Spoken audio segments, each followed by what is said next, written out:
Hi, welcome to Ask the Manager. Today we have our State Representative Hannah Kane with us. Hannah's been our state rep for 10 years? Yeah, 10 it'll be plus. 11 in March. Yeah, hard to believe. I know it. And so that's what, eight terms? It's so 2-year terms. So I'll be running, I was elected to my 6th term. Six terms, yeah. okay. And so you've been representing us, but long before you became state rep, you've been active in town. Yeah. So you just extended that to the state level, and we get the benefits back here in Shrewsbury. Yeah, thank you. Yeah, we have. And so you're on many committees, and I have to read them because there's too many here. So she's on the Joint Committee on Healthcare Financing, Joint Committee on Public Health, Joint Committee on State Administration and Regulatory Oversight, and House Committee on Ethics, and House Committee on Steering Policy Scheduling. And you're the ranking minority member in most of them, all of them? All but steering, yes. Yeah. So you provide a lot of input with our good benefits in mind. I have done a lot of work on healthcare related topics ever since I got elected, and sort of within our caucus have become the person whose sort of expertise is in that area. And obviously healthcare, as you know, it's a major topic of conversation in our state and impacts everybody. So it's been really interesting. I like to dig into things that are meaty issues, and this has been really a great way to understand one of the most pressing issues that we have. So tell us a little bit about what the pressing issues are today. Well, certainly from a healthcare perspective, just the rising cost of expenses within the healthcare. We had certainly more people understand what was going on in healthcare during COVID when it became more difficult to get access. But overall, we've had a number of challenges for years, including lack of primary care doctors, which a lot of people struggle to get a primary care doctor. Mm-hmm. Hospitals have seen, tremendous rising expenses. The pressure on the commercial rates is even more difficult because of the fact that we don't reimburse healthcare settings at the rate that they're requesting, that they need for, again, in an effort to reduce sort of overall healthcare spending. But at a hospital system like UMass, which has a very large share of public paying folks who come through there, it makes the pressures on the hospital system even worse. And we have had nurse shortages, and we've had to bring in nurses from other states, traveling nurses, which has created an even greater expense. That's much more costly than having a nurse that's hired within the system. And we continue to see lack of access across the board. Last year we had more of the maternal health care settings shut down up in Leominster in that area, putting more pressure on access to maternal care. And more broadly speaking, we still have one of the highest mortality rates in maternal care of industrialized nations. And so we've been doing a lot of work on that, particularly in Black and minority groups where you see the greatest disparities. So she's pretty much covered the hot topics because you're very well informed.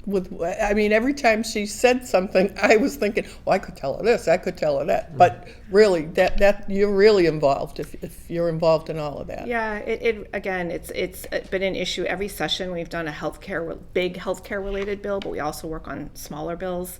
One of the bills that I'm trying to get across the finish line right now is a bill on pancreatic cancer. To do more work around the challenge of it. It's one of the deadliest cancers. In fact, I just spent yesterday at the funeral of one of my colleagues who just passed away at 53 years old from pancreatic cancer, and she's the second member in the House that's passed away this year from pancreatic cancer.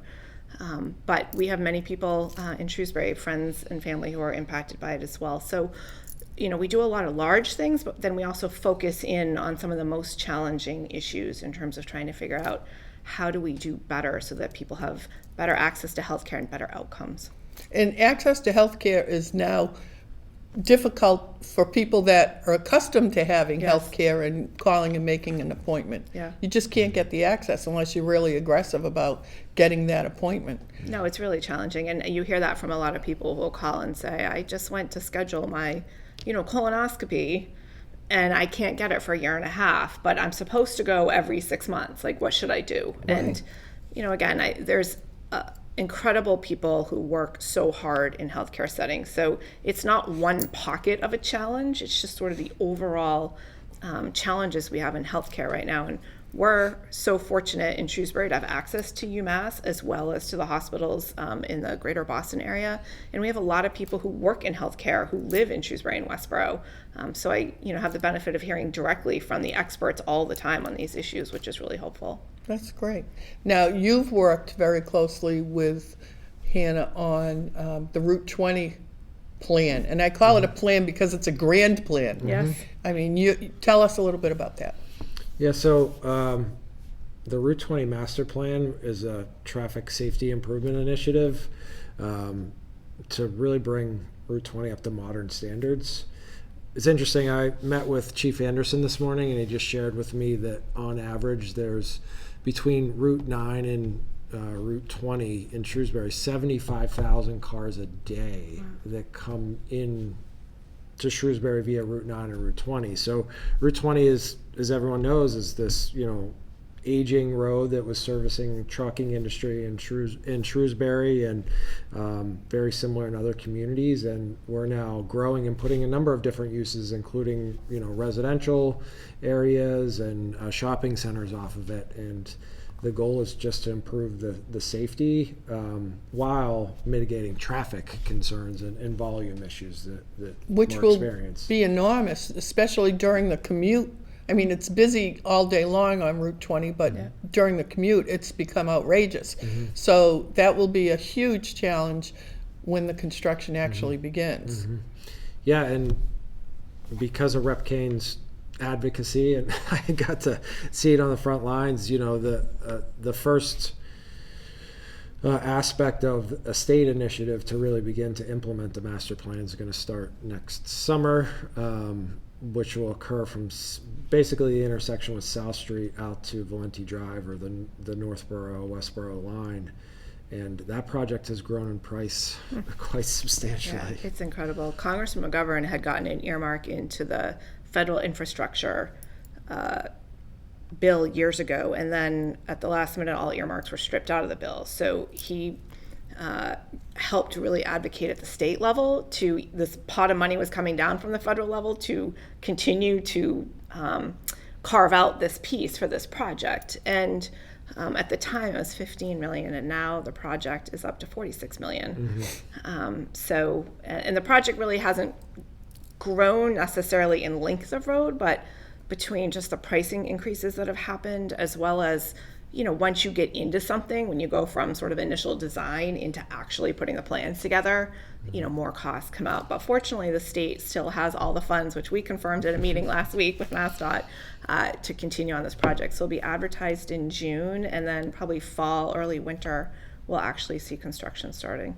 So that's amazing that it's really going to happen. Mm-hmm. When we think back to all the years we talked about wanting to bring business to Route 20, maybe we should have fixed Route 20 before we brought the business there. Yeah, it's always kind of a chicken and egg thing, and that's the tough part. And sometimes when one project goes in, you're looking at the impact of that one project.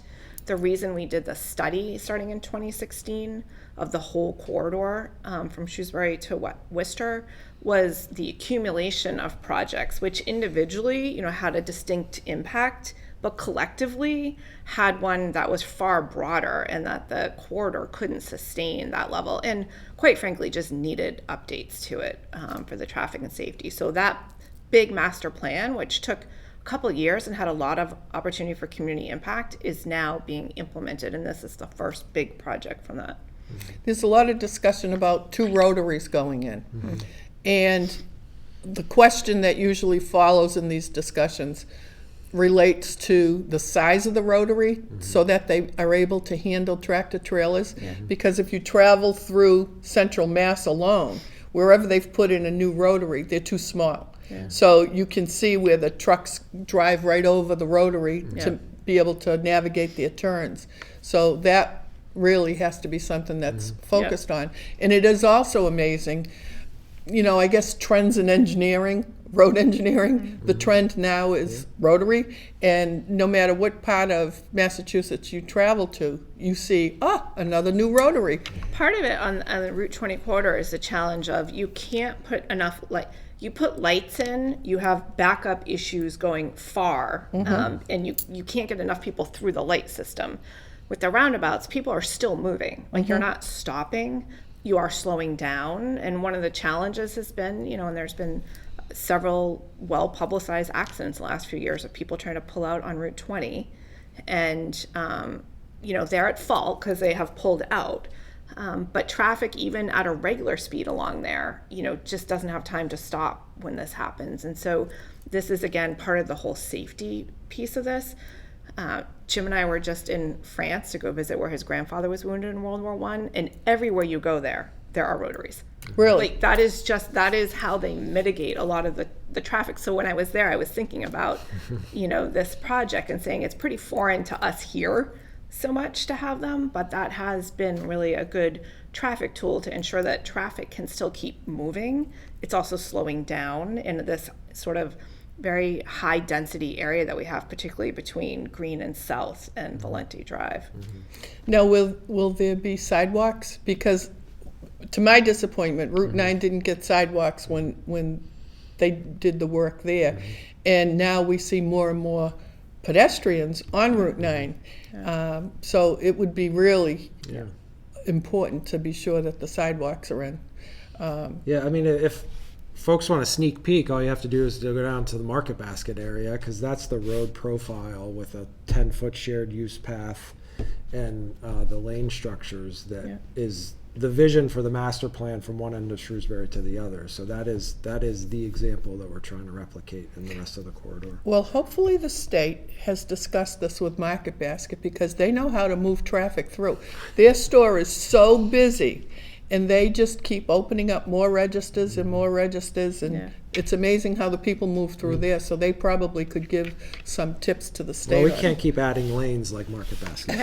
They don't do. have more registers to open. So when you talk about the South Street area, there's construction, and there was a lot of discussion about the road closure that was going to happen on Green Street side.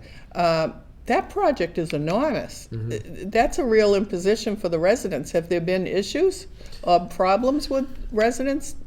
I mean, occasionally throughout the days, because we had to do some road closures, but the work is largely done at this point on both ends, because the one end of Green Street was for gas line improvements, and the end closer to Route 20 was for water main improvements associated with the new residential development there at 33 Green Street. So both of those projects are almost done.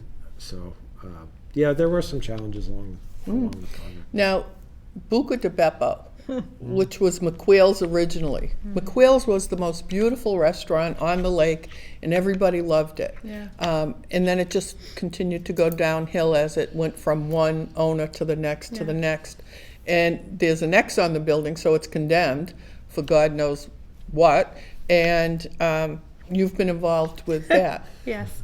I, for years, have been trying to get the Jan companies who own the property to get a viable tenant in there and get it back, not only on the tax rolls for, really a productive, but that area of Shrewsbury has been so well redone over the last decade. A ton of investment down there.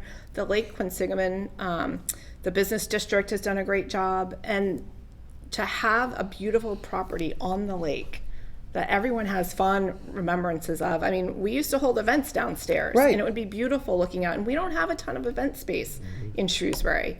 Originally when Buca de Beppo closed and Planet Hollywood had the lease, brought them to the table, and the Jan companies and sat down, had meetings saying, can we please get this moving? Buca de Beppo had a lease that they had to pay on, so no one was in a rush to get, because they had cash coming in. Right. Once that finally ended, it took a while, and there's been we have taken people there who have an interest in it. The Jan companies will not sell the property. So they will only they'll do a 99-year lease, but they will not sell the property. And so for a lot of people, that's limiting in terms of what they want to do. They want to have ownership of the property. They want to assemble parcels. If you think about when the Spags property was redone, Grossman Development Group had to do a ton of work to assemble parcels, deal with paper streets, and create one master plan for that, which is great. The folks who have looked at that property want the opportunity to do the same. The same people. Different people have come through. Oh. Lots of people have come through to talk about it. The other challenge is if you're simply a restaurant, that space is really unwieldy for a restaurant. It's huge. But your floor space isn't, you've got a lot of floor space, but you can't really make a run for it there. And parking is a challenge for a large restaurant. I sent another letter a month or two ago, got another response that it is still listed with CRBE, and that, any viable person who wants to talk about it, they're welcome to talk to. The challenge is that Jan companies, they have a distinct idea of what they're willing to do, and it doesn't match what the market is willing to do right now. Mm-hmm. So we'll continue to push and hope to get it on. I know, the hospital system across the lake has also challenged for space, any office space, medical space. So, people have thought about, well, that's you could do a building, but it could have a restaurant, it could have event space, you could combine all the things that we need. Mm-hmm. But again, it's prohibitive right now, the structure of what Not to mention, if you try to enter through North Quinsigamon Ave. Yeah. Mm-hmm. Oh my word, that hill. Mm-hmm. Maybe a month ago, I saw a bus that was hung up because it just couldn't navigate the hill. Well, and an underground parking garage was one of the ideas that somebody brought forward to deal with the parking issue. There's been a lot of really well thought out ideas that just the market dynamics haven't worked for the structure that the Jan companies wants. Well, we have hope on that because the Allen property is now filled, and that took a decade, so we have hope. Yeah, that's one of the most frustrating parts because we do see that the economics in town work. Right. Yeah. There's been so many other properties along Route 9 and Route 20 just in the last 5 years that have been transformed, and this one is probably still one of the most prime spots. And the other frustrating part is that at the town level, we get businesses coming in and saying, we're interested, we want to do it, we're willing to invest, but we can never get them across I don't even know if we can get them to the starting line sometimes, let alone to the finish line to actually. Which a lot of it seems to relate to the people that own the property. Ownership, yeah, and that is their business.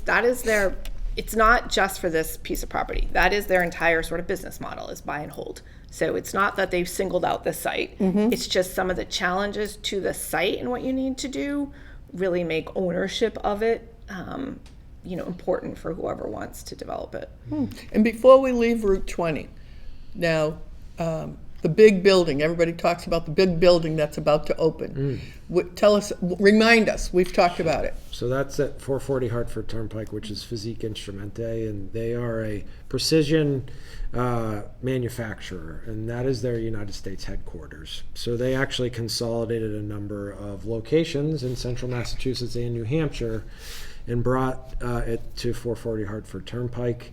They originally looked at Centec North for a little bit, but they couldn't land a deal there. And then the kind of land use plan for 440 Hartford Turnpike in what is now the Elmwood, it was all residential, but GFI came in and bought the parcel that Physik Instrumente is on now, and they built that building for them. And GFI is a familiar sound. Yep, so GFI is an investment, real estate development company that also is redeveloping Worcester Sand and Gravel site. And they had a role in redeveloping 420 Boston Turnpike too, the old flea market that is now Floor and Decor. So it's an incredible building. There'll be a significant amount of really good jobs that are located in that new building. They made a lot of investment not only in the building but what's in the building, because they are a precision manufacturer, and I don't understand their full business, but they create systems and products that actually enable like the precision implementation of a single microchip into a phone and things like that. So they're a German-based company, but this is their United States headquarters. So that's very exciting. It is exciting. And just before we do leave Route 20, talking about the plan that we started in 2016, one of the reasons why the town was able to negotiate with the folks that are putting the UPS site in down on Centec is because we had that plan. And when we did that plan, we took every potential development we'd ever heard of that could happen on Route 20 and said, if this is what happens and this build out occurs, what does it need to look like? And so that intersection at Centec and 20, the investment that's being made, you can draw directly back to the fact that we could show the developer, no, we know what you're going to do here, and we know what we need in order to make the corridor work. And so it's really a tribute to the town, having the ability to turn to that document that MassDOT, led the effort on pulling together with different consultants and getting, is it 4.5 million? Yes, The investment almost 5 million. Coming in order to do the work. So, while we talk about the Route 20, the big project, the $46 million one coming, we were able to leverage private dollars that 100%. Are creating that impact on the corridor to do that next project down the street from it. So I just think that's a really good example of leveraging both public and private dollars. And good planning. Yes. Yep. Yeah, and the same occurred with the Market Basket project, right? There was private and public dollars there. There was a MassWorks grant. Yep. So not even local public dollars, state public dollars that were put into place for that project, and Market Basket and the residential developer had to make improvements to the roadway and the sewer infrastructure. Okay, let's sneak over to Maple Ave. There's so much happening on Maple Ave. I don't know where to begin, but I'll start at the beginning of the street. What's happening with Civico and Beale, Old Beale? They're in their due diligence phase, finalizing their design, and they're actually looking to start limiting site access so they can get further into the work that they need to do for the demolition of the property. But they fully own it now. I actually got an email earlier in the week about their interest in kind of restricting access so they can start their work, which is really good news. And that's do they have a deadline that they have to have that work completed by a certain time? Yes, they have to commence construction within a year of closing. So okay. There should be construction underway within a year. All right, and then as we just move a teensy bit down Maple Ave, we have the building with another X on it, which was the dry cleaner, Empire Cleaners, which the town foreclosed. Correct. They owed, was it $300,000 in back taxes? Yes. The value of the property isn't even that high, as I understand it. The select board just voted to keep the property. How can that property be used? There certainly would have to be mitigation to the ground. It depends what the property will be used for. If there's another building that's put on site, there'll have to be some mitigation depending on the use. If it's more of an open environment, like a parking lot or a small park or something like that, then there's not a lot of mitigation. Being so close to the road, how could that be a small pack? Well, it'd be in like concert with a parking lot or something like that. It is more asphalt. It's a rather small space. Yeah, when I'm saying a park, not play structures and playgrounds, but open space, benches. Anything to make it look better, because it's really been a mess, and it's good that the town finally can take control of it and get a handle on it. Okay, as we roll down the street more, we have. Is the town hall going to get lights put out front to beautify?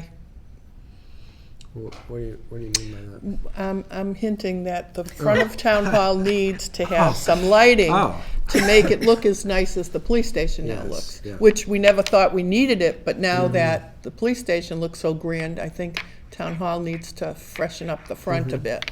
I'll take that as a comment rather than a question. Just a hint.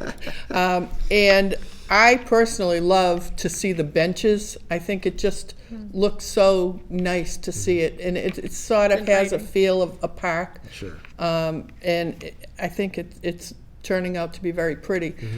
Even with those silly little trees that if they don't hurry up and grow, it's going to drive me crazy. Going by after the ice was on it, nice. The little trees were glistening. It looked like somebody decorated them for Christmas. They really look nice. Okay, moving past. Well, I don't want to go past the police station because I think it's important to talk about for a minute about the solar panels and how that was a really good idea. I don't even know who thought of it, but to save money for the town. It's actually a money maker, a cost savings for the town because the panels generate electricity we're going to use it for municipal buildings. Right, so yeah, we'll use, the Selco will use the electric supply for that to mitigate costs in the future. So it'll be a part of their supply. You know, it's nice to have Selco because it's kind of just turnkey. We say, hey, you put the panels on the building, you know, you generate the supply and then keep the costs down for all residents as part of their supply cost. Okay, so now if we move past the police station, those fields are always very busy, and it's really nice to see kids playing and people, you know, playing sports on their fields. And then you see the people walking, because now that it's a little more developed, you'll see more and more people walking, whether themselves or with their dogs or whatever. And somebody donated trees, and there's a couple of park benches and picnic tables there. And I thought, now the money that we get that goes to, now I'm blanking on the name of the group that they have to evaluate where the funding goes, 1% of it. Community preservation. Thank you. I had it. Okay, so the community preservation group, that would be a good place for them to focus, because as you go in, just beyond the fields, there's a lot of nice space there where, you know, a few more trees, you know, even flowering trees or shade trees, and more park benches. It's a nice place for people to just sit and enjoy the fresh air. So it's a park in the making. What's that park going to be named? Maple Ave? I mean, that's what it is. That is what it is right now. Right. I also want to acknowledge Representative Kane got an earmark for us to put it up to the parking barriers so people stop Thank you. Parking on the field and park in the Yes. parking lot. Yes. So that's also an improvement that was made to the park. So no real, I guess, interest or desire, at least right now, unless this is a comment, not a question, about It's a comment. renaming Maple Avenue No, it's Park. not. No, But, I don't even I mean, have any thoughts on it. We can only get so far back, and then it's not all the town's property. Which it's owned brings by- us to the UMass property. Yep. Is there anything in the making related to trying to acquire that property? Because we could use it for multiple things. We could use it just for enjoyment in park space, but also for a connecting road from Maple Ave to West Main Street. So where are we with that? Well, we're Nowhere? I wouldn't say we're nowhere. We've had many conversations over the years with the first sort of the folks at in the UMass Medical School under the chancellor's direction, and you know, part of the challenge is, you know, from their perspective, they want to get the highest use out of that, right? In terms of if they were to sell it. Having parkland and having open space isn't the highest return they're going to get for that piece. We as a town, you know, have been pretty clear that we don't want additional housing right there, No. that we want to preserve this space. Certainly we've talked about a connector road a lot. We've also talked about, and a couple of years ago, we were able to get SYFS, which used to be in the little tiny house at the Right. very end by Old Mill. They had run out of space years before that, and we were able to get the building up. We were able to lease that from UMass and to have SYFS move in there, and that has been part of the topic of conversation too. You know, ideally, we could work something out where that building could come to the town for the benefit of SYFS. Right now, Chancellor Collins is retiring, so we have been trying to get back to the table and again have some conversations, because when somebody retires, typically you have a little bit of a change in the rest of the administration. And we actually have a meeting, I think, in a week or two with the Worcester City Campus Corporation, which actually is the one who owns the land and makes the decisions around it, to try and further these conversations. Well, maybe there's a way of allowing them to put up an office building or something on one part of our new road that could be a connector road. It would be helpful for them. Yeah, we've talked about that. Yeah, I knew it wasn't a new idea, Yeah. but that is property that we just really have to keep. Yeah, it also backs to St. John's, and a couple years Right. ago when Alex Zakara was still there, we had a meeting with UMass as well because they had an interest. The upper soccer field that they were using was actually part of the land that Worcester City campus owns, and was wanting to sort of acquire that if there was a way. So when you look at, from the top down, the points that the land touches, it's a lot of different things in town. So trying to be really mindful and finding a path forward. I mean, fortunately, the town has, I don't even know what we call it, but has to okay any development there. Right. So that's our leverage as a community. Right. And also understanding, their needs as a system. And Right. they also have been in a mode of not knowing exactly what their future needs might be. And so they've undertaken a couple studies, and I assume now that, they're fully landlocked where they are, that's probably going to be a topic of conversation again. And as we move past that, they own property going down Old Mill Road, which is a mess. For some reason, they stopped maintaining it. So all the weeds have grown over the wall. You can't see the wall. The weeds are so bad that poison ivy grows where pedestrians want to walk, and all the students going back and forth from the middle school need to walk. So they've just left it, and it looks like a mess all the time. But that's We can part add of that to our agenda. yeah, that's part of the UMass property too. So now I'll leave UMass alone and go back up the hill, and we had a major sewer project coming down Maple Ave, which I have to say, for all the work they did, as a person who was on that road all the time, multiple times a day, it really wasn't that bad. I don't know how the neighbors felt about it, but it really wasn't that bad getting through the construction. But that was a project that took care of not only piping, but increasing and improving technology as it related to the Rolfe Ave and the Maple Ave pumping stations. And I was interested in the fact that 80% of our sewerage in town passes through that section. So it's amazing that Maple Ave is called Maple Ave and not something else. But Sewer Ave. Sewer Ave. But that was a major project on a state road, right? Because that's a state road. But the way the police relayed the information back and forth to each other, we were never delayed more than 5 minutes, if that. It really wasn't bad at all.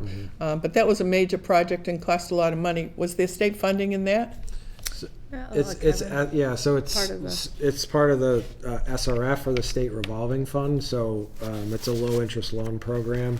There was actually a small portion that was actually forgiven, almost $200,000. Yeah. So it's a 1% loan. And so, I mean, we would be at 4% if we were in the market, and it's almost a $10 million project. So it's substantial cost advantage for us to be able to access those state dollars. Now, with all the state funding, and we always say the state mandates, the state mandated, and I mean, that's just business as it relates to the towns, municipalities, and the state. But it's nice to be able to blame it on the state. Is there more predictability or reliability in what the funding is going to be from year to year, or is it still last minute trying to figure it out? From the state? From funding from the state to Shrewsbury. I can let Representative Kane start. Well, it's a challenge, and Kevin can talk about this, but when you look back, I think 25 years ago, the amount of funding that came from the state to towns was much higher. And it's a challenge these days. Now, some of it is, like everything, the state has taken on additional responsibility. Things have come down, or new ideas occur. One of the areas, though, where there has been money coming to the towns now that there wasn't before was Kevin and I were both on the Special Commission on Local and Regional Public Health, and the state was never a funder of local public health. And that changed when we came out of this commission, the report, this unanimous report, And we've had a number of laws that have been passed, and we've had substantial funding that comes now. So the shared services district that Shrewsbury is now the lead on with West Boylston and Grafton, we had funding for that. And so there are some instances where more funding or new funding has come from the state, but for the unrestricted government aid, it's raw dollars comparatively, we're getting less than we got before. But we're getting more grants, aren't we? I think we've been very successful with Yes. grants, and Town's done a great job in getting grants. like the public health excellence grant that Representative Kane just mentioned. That's a $460,000 annual grant, and we're eligible for at least 2 years. So I mean, almost $900,000 of funding there. And for just as it sounds a lot less than the 900,000, but the police department just got a really nice grant for a lot of public safety type tools that we wouldn't be inclined to be able to just throw into our budget. Right. Yeah. So the state has been really good at putting that funding forward too. Yeah, Senator Moore and I always reach out before we begin the budget cycle each year and ask, Kevin and the board, like what are pockets of things that we can help, whether it's filling a gap or paying for something smaller, and we coordinate together on the state level to, within each side of the budget to find items like that. So this year, the 300th anniversary is getting $50,000 to help pay for some of what we will be celebrating next year and beyond. And, we were able to get funds for the children's room at the library to replace some of the, things that, again, even though they may seem smaller dollars, are harder just to fit in the local budget year over year because you're so pressed. So some things like that, we were able to get AEDs for the police department, and then also for the parks. And a utility vehicle, like an off-road utility vehicle for the police department this year, because police and fire neither of them had this. So it's like, one of those 4-seater utility vehicles that we can have, a backboard on if we need to, rescue someone off of a roadway. So we just ordered that with state dollars that we got this year. Like I said, the guardrails for the parks, just a whole variety of. We made accessibility improvements at Dean Park, a couple of years ago. So every year we've been fortunate that Rep. Kane's been able to get us those funds, and it supplements, and it's really precision, surgical needs that we can identify and get the specific amount of dollars. Electronic may not be the moderator's favorite thing, but electronic voting devices are paid. He struggles to use his phone. So.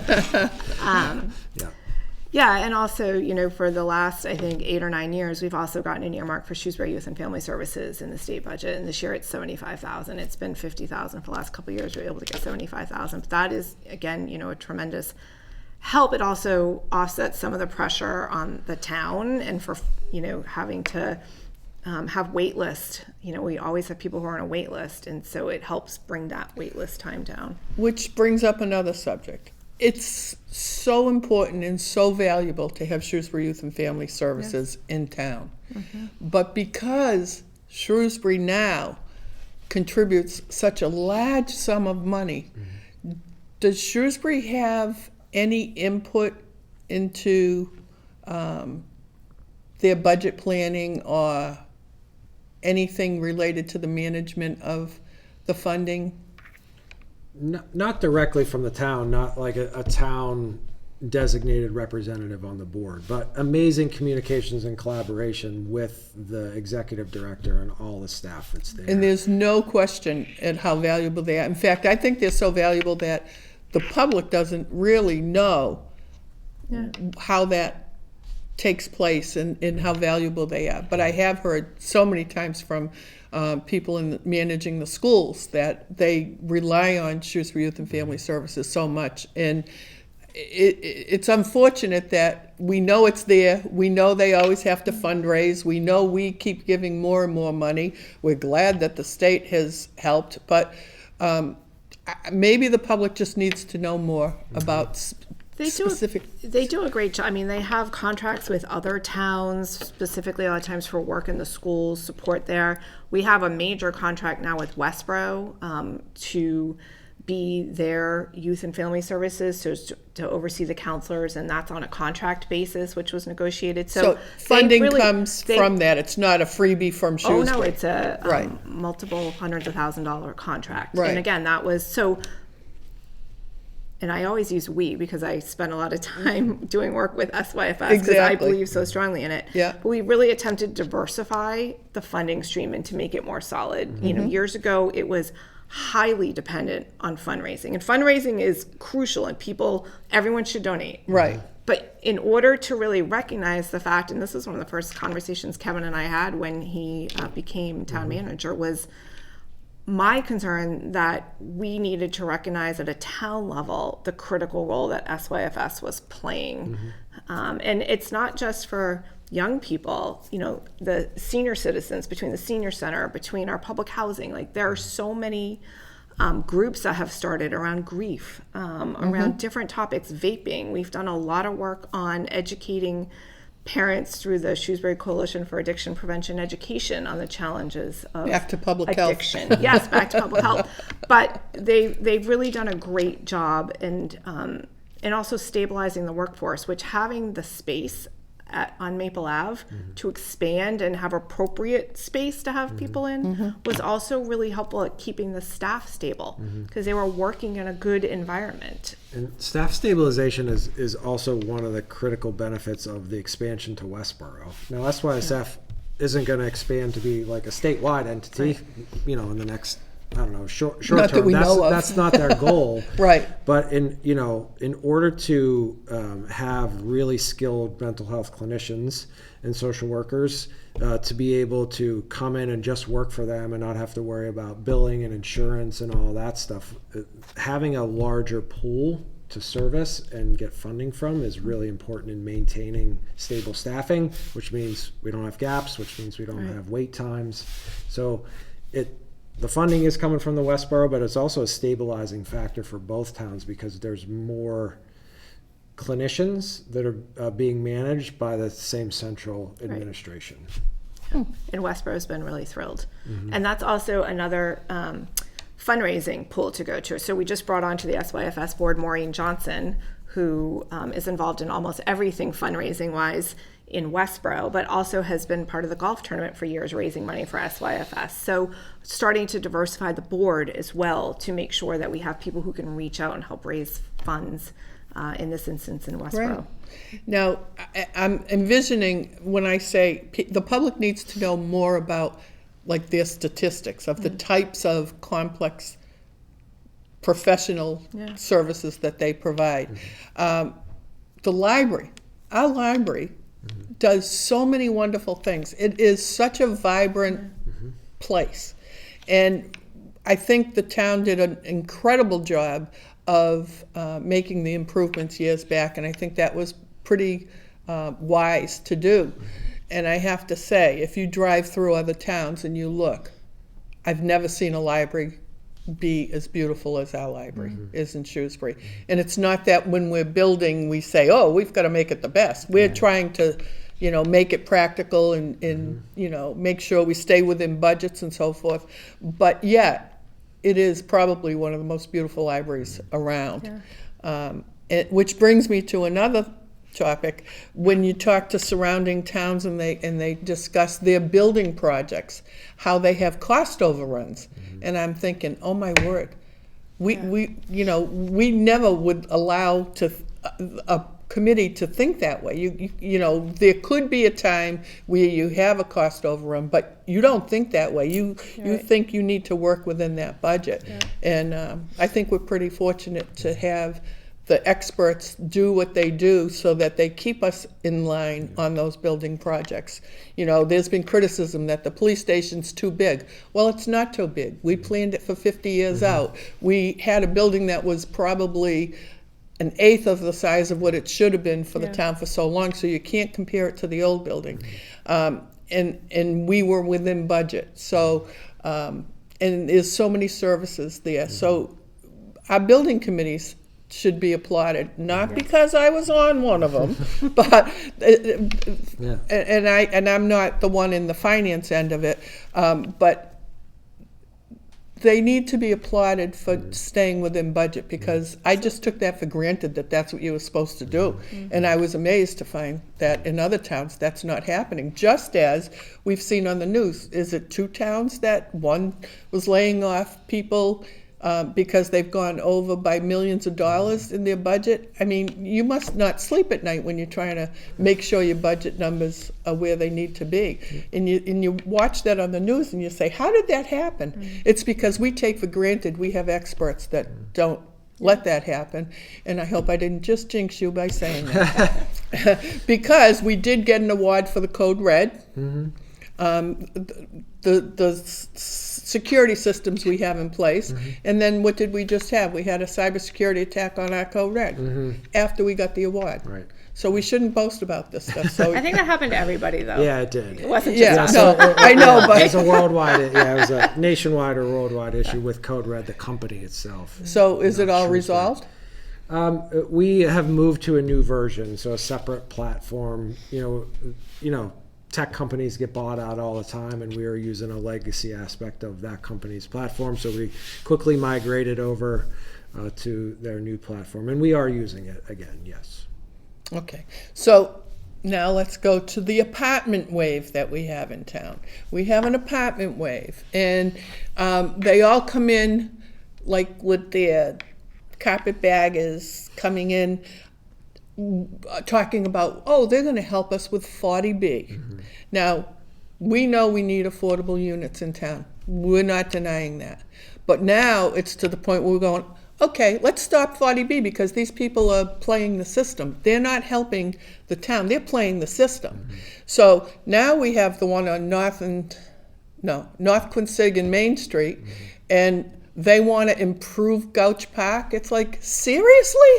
Seriously, you want us to, what is it, like some outrageous amount of money in fees? What was it? 4 million. I didn't want to say it because I thought it was outrageous, but they want us to not charge them the $4 million in fees so they can intrude on our roads, they can intrude on our schools and our town services, and they're going to fix that little park at the corner of Main Street in Lake Quinsigamon, and it's probably the width of, what, a double width of a parking median? It's so small. First of all, the town could do it in a blink of an eye. But beware, you fix that property into a beautiful park, which I'm not saying we shouldn't have a beautiful park, but you fix that, the town residents aren't going to use that. The town residents aren't going to be the people to go into that little corner of Lake Quinsigamon and use that park. You're going to just be inviting people from Worcester to come and invade our park, and then we have other issues.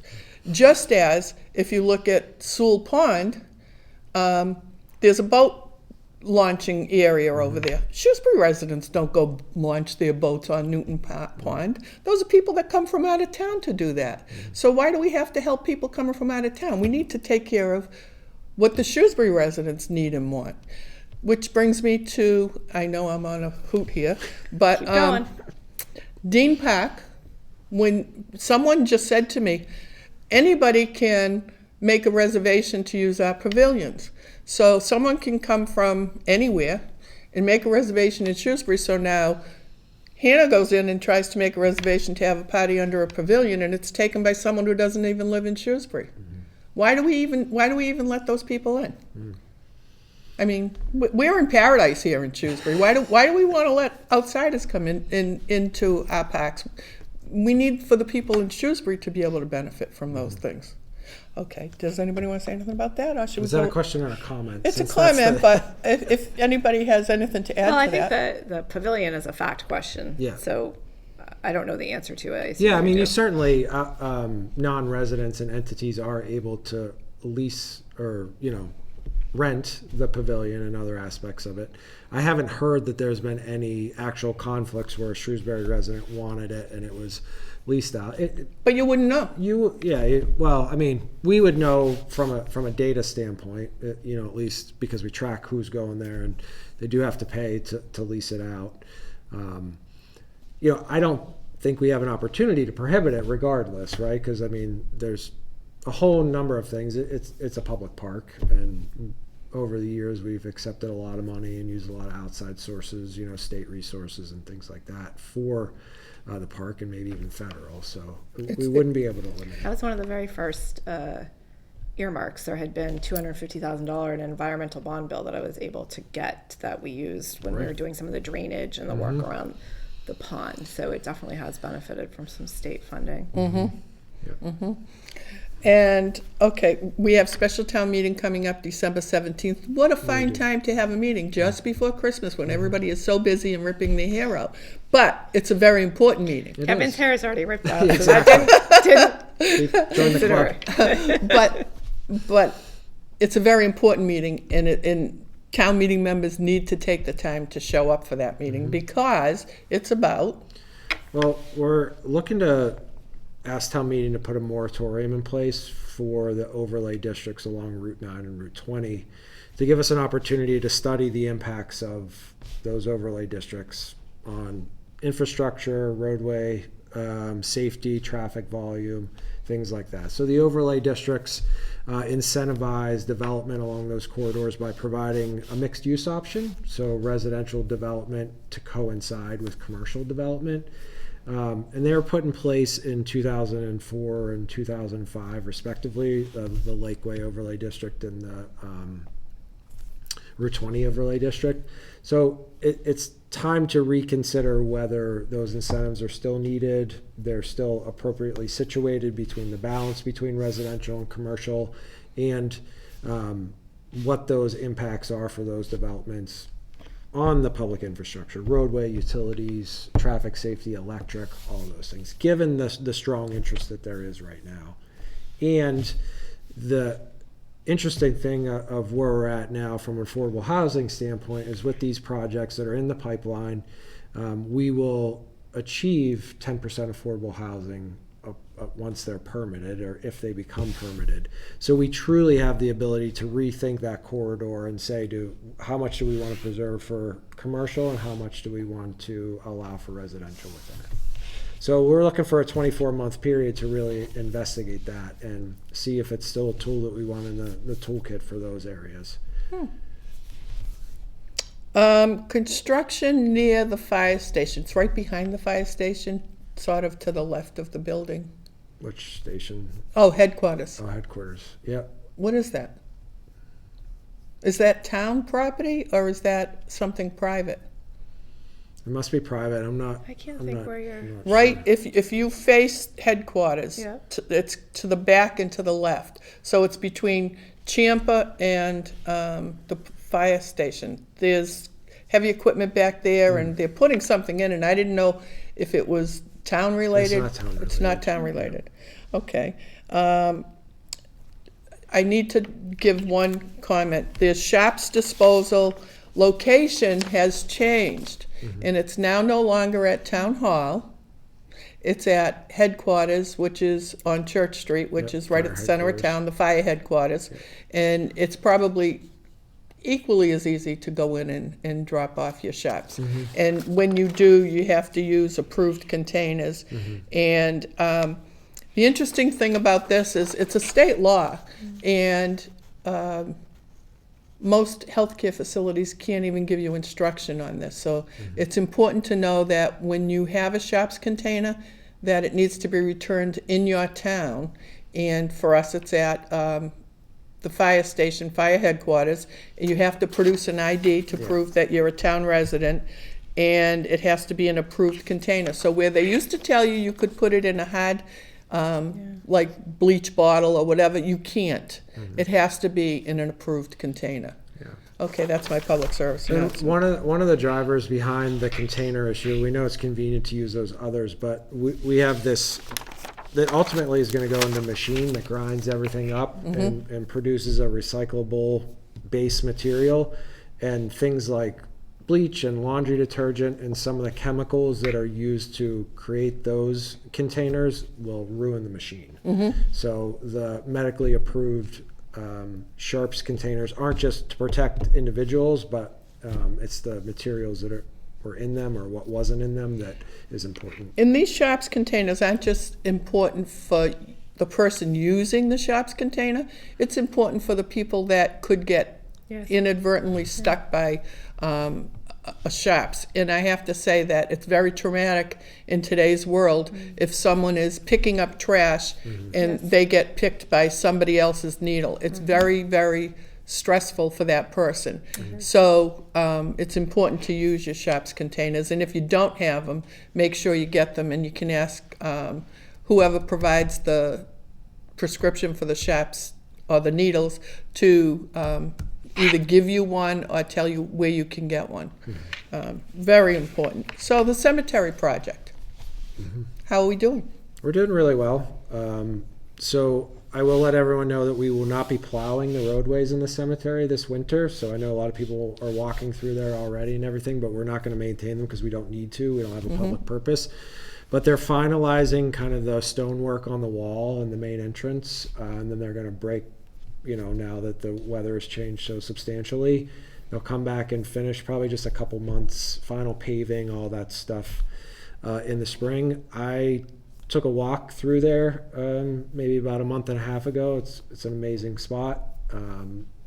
The other things that are on the horizon after the spring is a couple of the maintenance and the office building and everything will be put up there, but So it's still too early to make a reservation. it's still, yes, but that, You can't buy a cemetery plot unless you've already but died. that will change this spring because we'll be in a position that we can really do that, and everything has worked out really well. I know people will be like, what's taking so long, but we really excavate down about 5 feet to make sure there's no massive impediments whenever we need to access a burial. And I will also say along the cemetery lines, we just poured the foundation and we'll be installing the second columbarium over in the older mountain or the current Mountain View cemetery. So those are slowly getting more and more interest. And it's not going to turn into a public park. It's going to stay a respectful cemetery. That is correct. And when people want a columbarium, they still follow the same process. Yeah, they just contact the cemetery division within the Department of Public Works, and we sell those and reserve those out. So those, we can't get pre-approval for those. Now, I don't know if you're aware of this or not, but I think there's some sort of a change in burial where if people are in a coffin, you can put X number there, but if they're cremated, you can put more people in a plot. If it's in a ground burial. Right, Yeah. right. So there's still an expense that goes along with it, but It's less. you can fit more people there, which is actually good. We already talked about Shrewsbury. Oh, the tax rate. Now, we have to know our tax rate has gone down. It's gone down to $11.50, but because the value of our property's gone up, we don't actually feel it. But can you imagine if our tax rate kept going up and our value of our property went up? So That happens in a lot of other towns. I know. So I just have to say we're out of time, and I still have a lot of questions. But I have to tell you, I appreciate you being Yeah, here. thank you for asking me. And here we are. Thanks for watching. Have a good, safe holiday season, and Happy New Year.